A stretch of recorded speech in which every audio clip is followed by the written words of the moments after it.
Hey guys, it's Josh with another video, and today we'll be unboxing the Core i7-10700KF. This is an unlocked chip, and this is LGA socket 1200.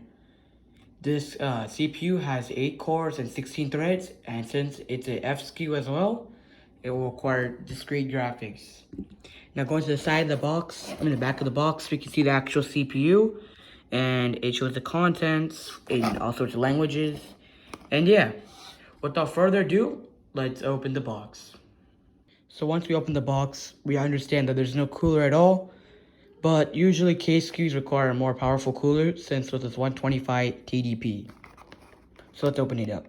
When you open the box, you have 3 things. First, we have the Intel processor sticker, same with guide. Then we have the datasheet of material declaration, and we also have the actual CPU. Now if we open it, it has a base clock of 8.8 gigahertz, which can be boosted up to 5.1. Thanks so much for watching, guys. I hope you enjoyed this video, and be sure to subscribe. Josh is out.